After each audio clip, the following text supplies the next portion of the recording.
All right. So I am Ashley Madden. I'm the Director of Financial Planning for Hutchinson Family Offices located in Greensboro, North Carolina. And I have my friend and colleague, Brian Steen, with me today. He's agreed to be interviewed. I wanted to learn more about the valuation services and what Brian sees going on. So I'm going to do a little introduction of Brian, and then we'll go into some questions and just have some dialogue between the two of us.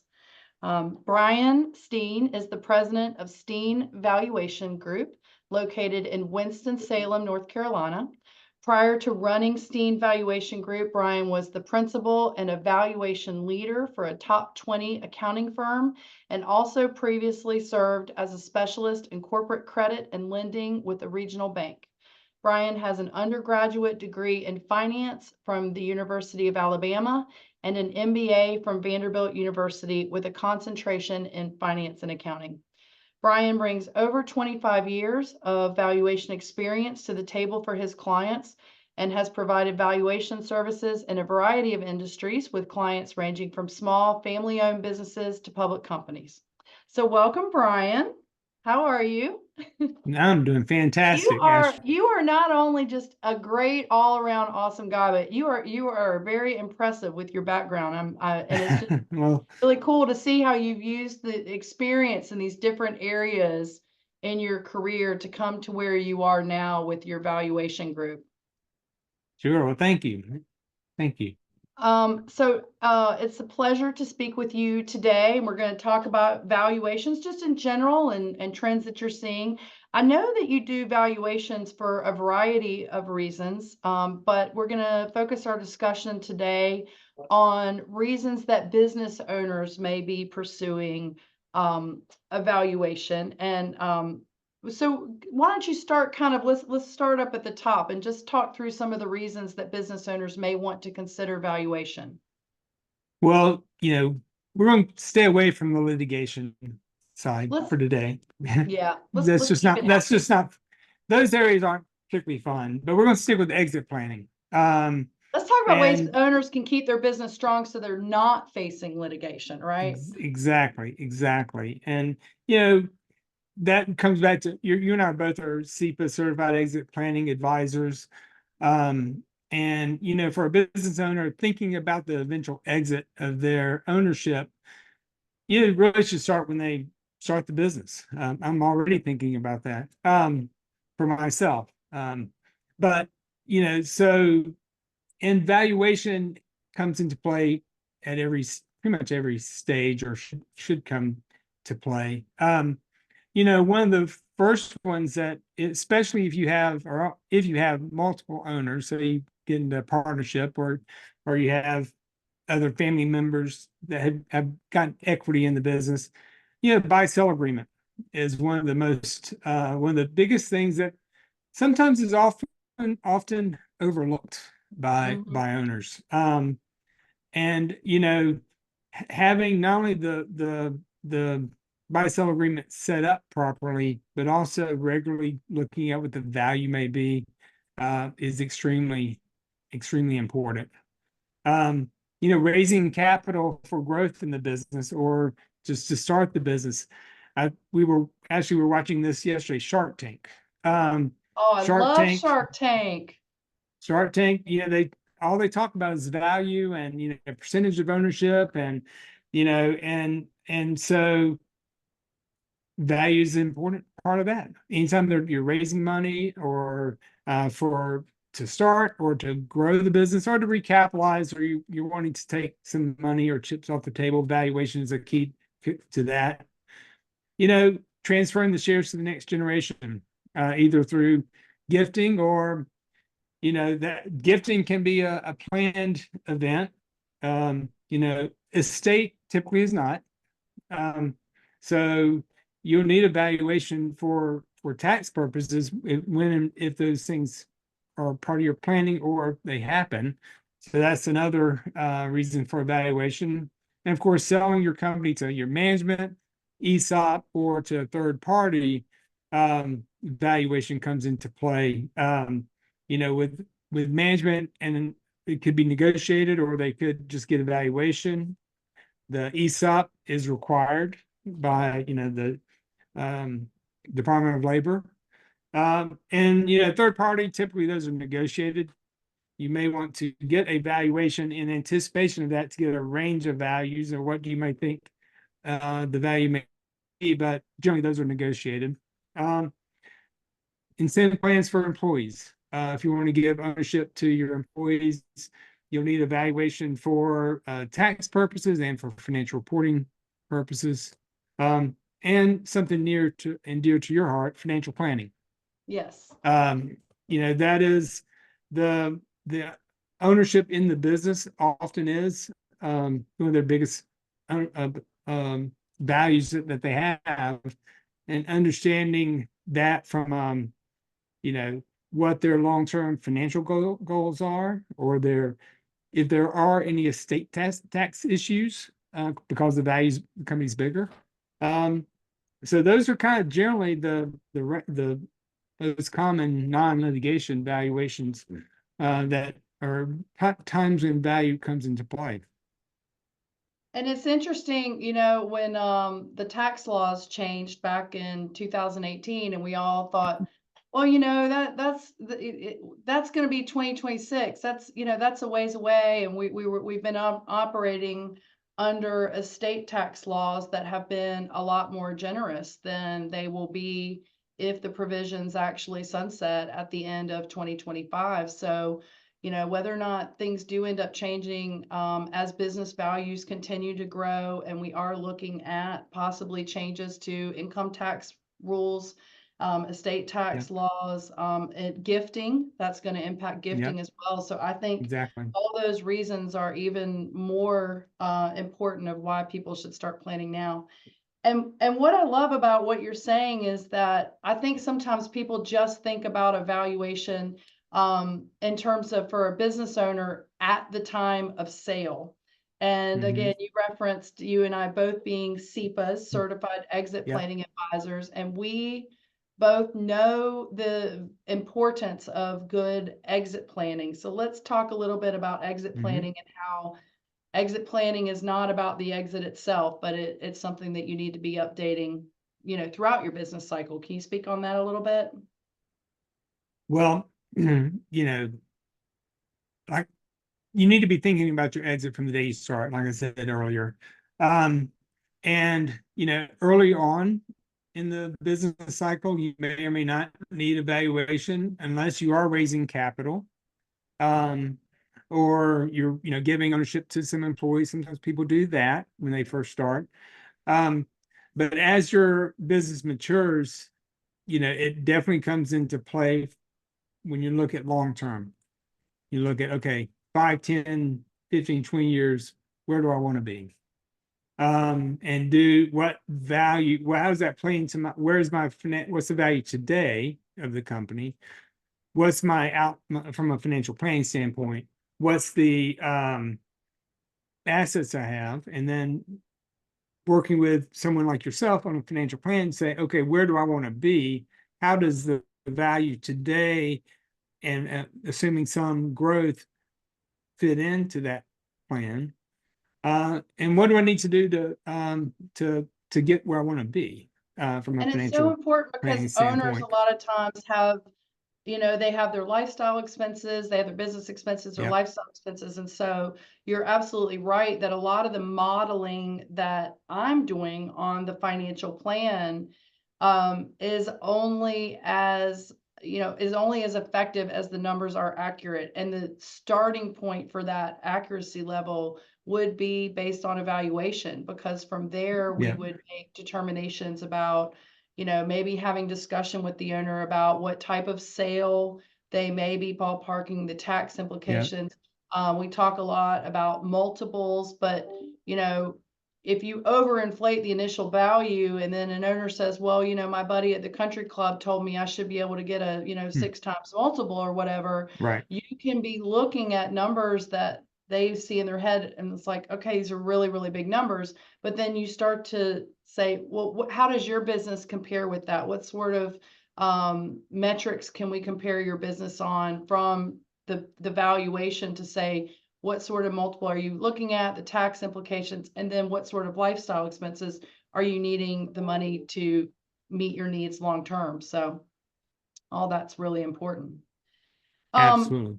Talk to me a little bit about just the process of, how your process works, the type of information that you get when you start working with the client at first, and how long the process typically takes.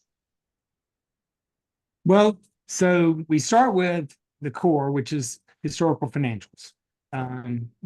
Typically look at 5 years of tax returns or financials.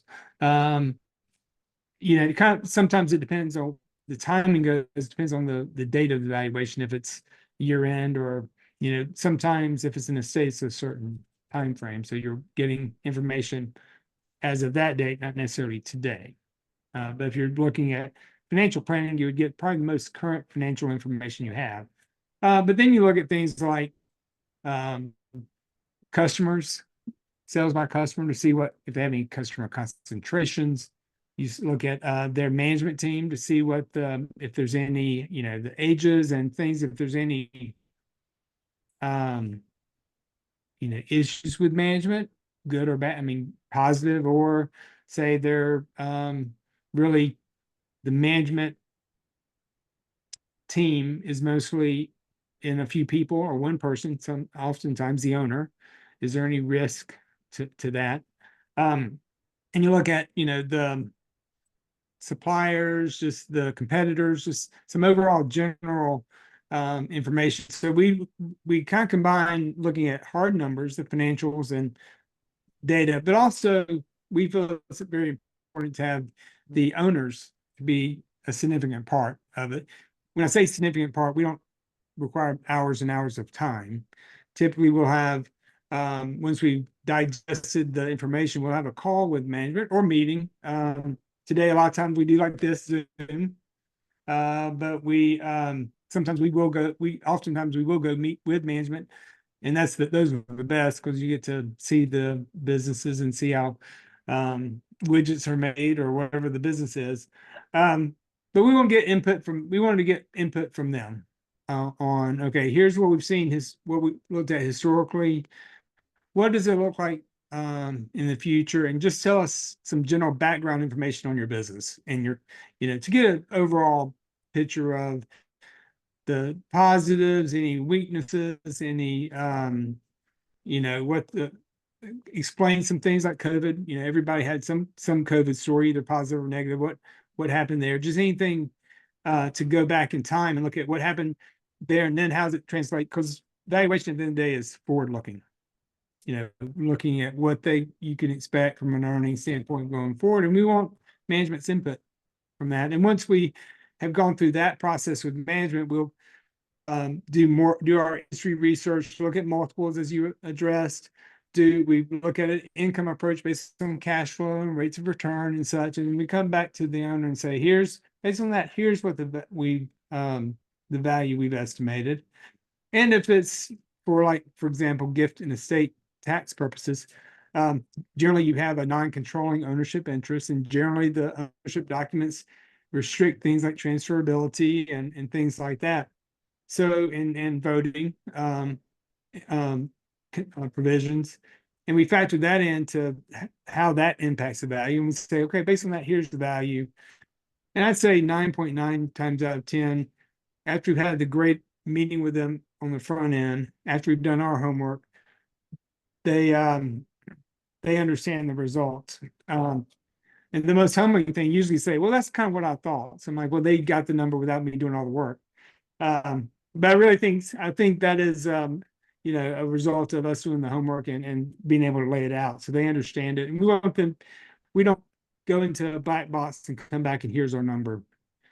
I love The that number because it's all about this process, and also that this is all the more reason that owners should be thinking about either it's sort of like not necessarily annual, but like a physical checkup, Yeah. taking the time out to look at your business with outside eyes. And that's Yeah. part of what your process does, is that so many of us included perhaps, have you're busy in the day to day, and you're busy Mm-hmm. working in your business. And the valuation Yeah. process is about working on your business, and the business is worth what someone's willing to buy it for. And that's not Hmm. necessarily a static number. That's a number that could change, it could improve. And the great thing about your process and how hands-on you are is you get them thinking critically about all these factors, and maybe if Yeah. they have the time, ways that they can make improvement to continue to work on getting a higher valuation. Yep. Yep. And that's part of the exit planning process. And I look at it as not even just to sell, even if you are going to transition it to management or transition it to the next generation, you want to sell, so to speak, either directly or to the next generation, the best business you can. So looking at the critical factors, doing some diagnostic on what are your strengths and weaknesses and what are your goals, and bridging that gap. That's more of the exit planning kind of process more than the pure evaluation. But as far as you talked about doing it regularly, the things can that can benefit is one, for example, we mentioned buy-sell agreement.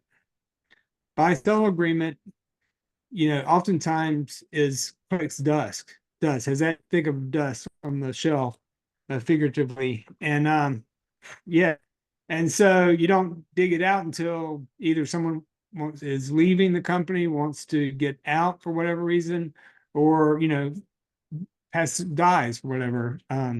And, if you haven't, one thing, if it's not properly documented in the terms and how the buyout um, is to happen upon that one of those events, if you don't have that properly done by an attorney, with input from a valuation person, you can run into issues just from structure standpoint.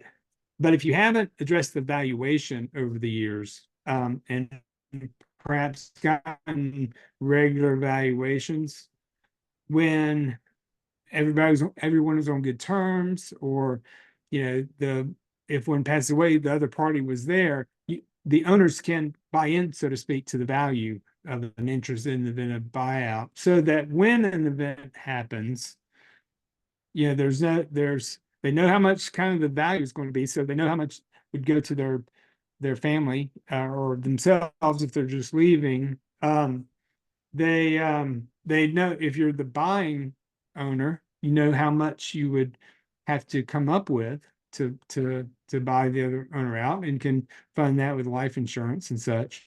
And the big thing is, can mitigate litigation and disputes, because it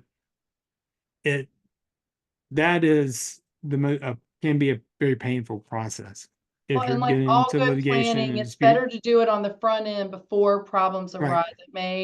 It may help multiple owners or one Yeah. owner identify some areas of weakness. And Mhm.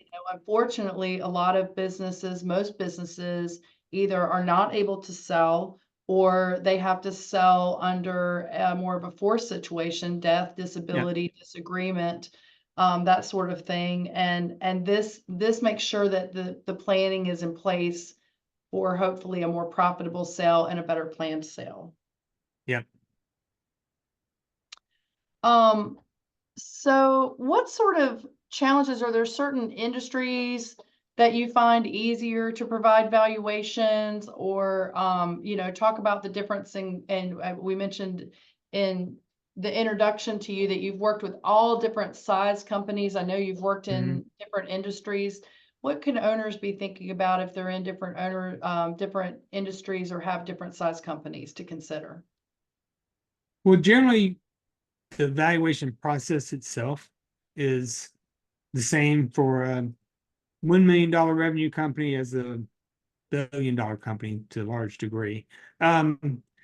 You have three approaches: an income approach, which you estimate the cash flow of the company, expected cash flow. You estimate what a required rate of return would be from an investor. And then based on those parameters, you can estimate the value of the company. Um, and then you have the market approach, which in that case, a bigger company is more likely to have be able to use public companies. I mean, if you're looking at an extremely large company, you're more than likely to be able to compare them to some peers at a public company. You're dealing with most smaller companies.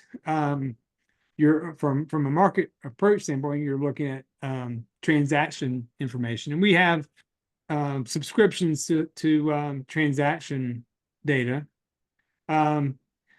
And it really depends on the industry, how relevant they are. For example, restaurants, there are a lot of transactions of restaurants because there are a lot of restaurants that sell, and there's restaurants that are very similar to each other. And so from there, that's an example of an industry. It's very easy to apply the market approach to. If you're dealing in a niche industry, you may or may not have many transactions. So there are challenges to that. And there's, there's also data issues with, the transaction data is based on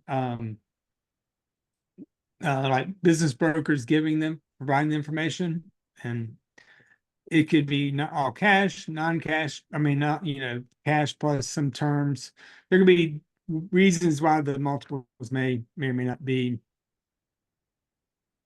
accurate. So that's just an issue you have to deal with. And then the other one's the asset approach. And if you're a company that's not performing very well or something, you may look at that. So the income approach you would say is the most common. Is that sort of the starting approach, and then you Well, that's the one. That's when you can apply to. That's when you can apply to every company. You can estimate the cash flows for every company. You can, or most every. If you're losing money, you can't apply because you don't have cash flow. But you that one's is very customizable because you're estimating what they expect from earnings, and if it's a growing company, you'd actually do a projection, and you can estimate the rate of return. The issue if you do income approach but do not have transactions to compare it to you don't have a good sounding board, so to speak, about it. That's all very helpful.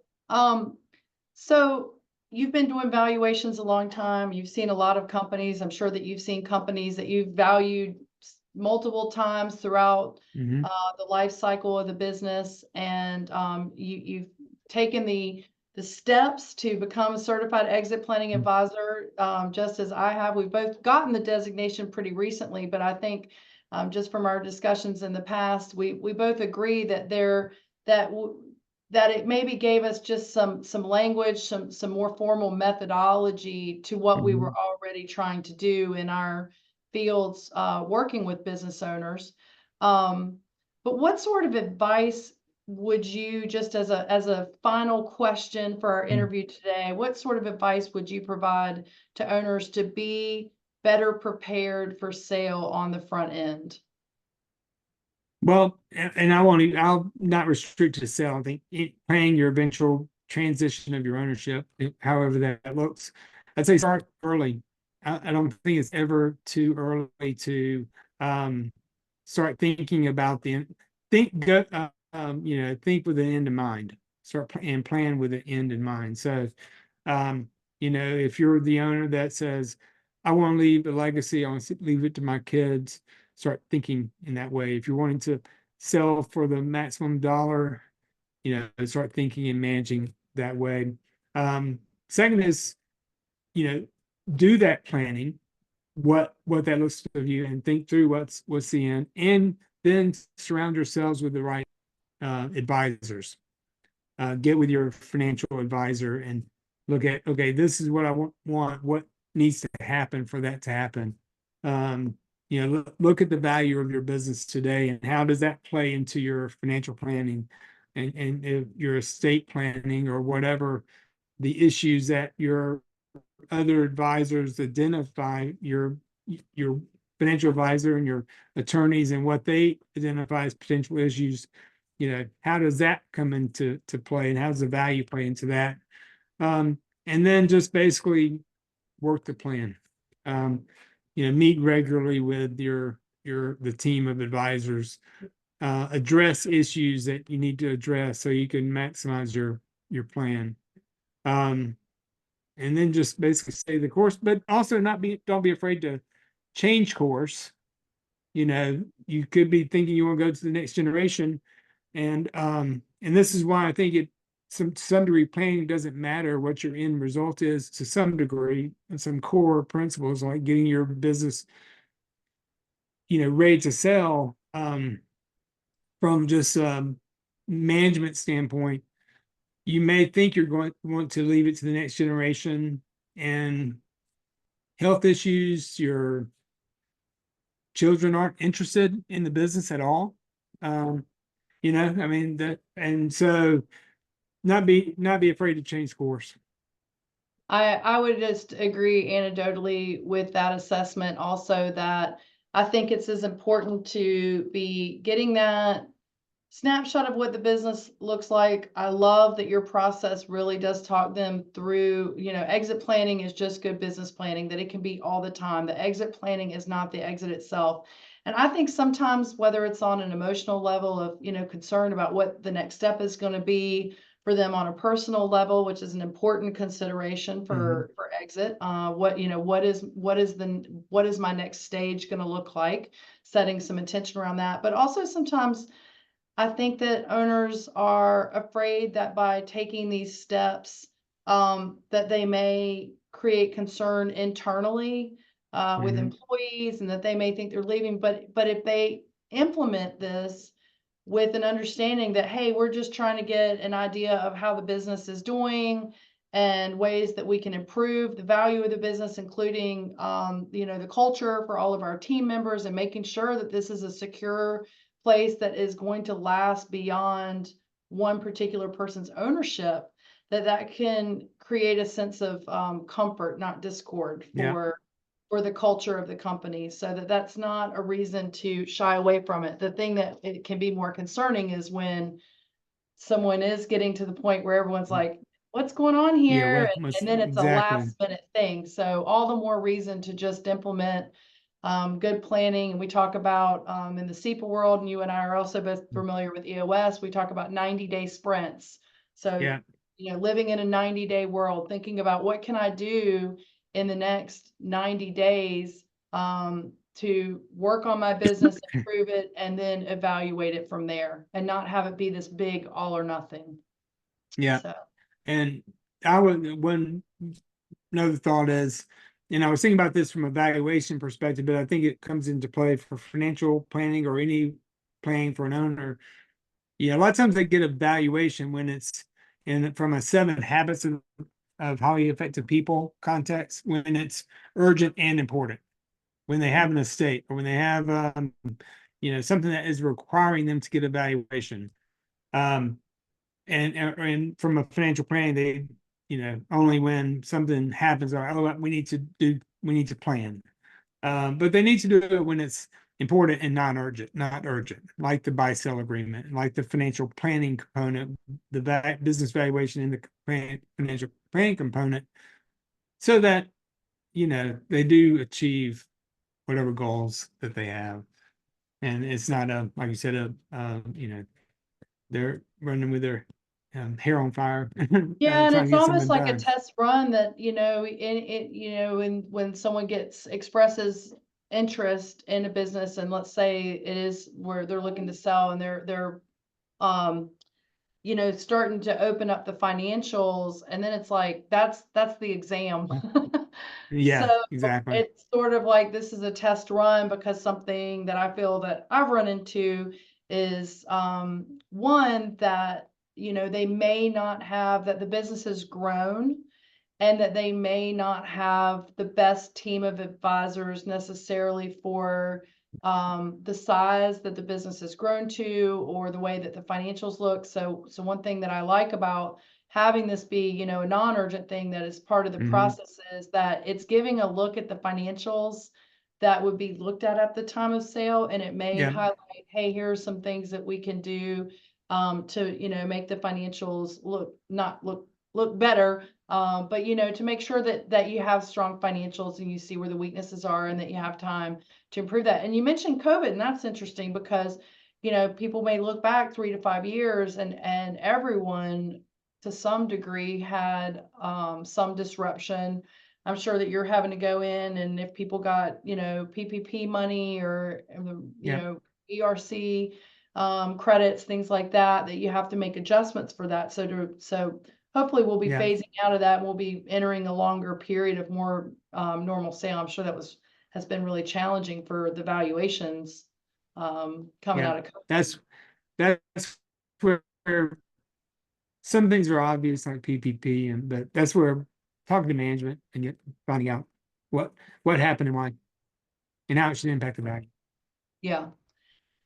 Well, thank you so much for your time today, Sure. sir.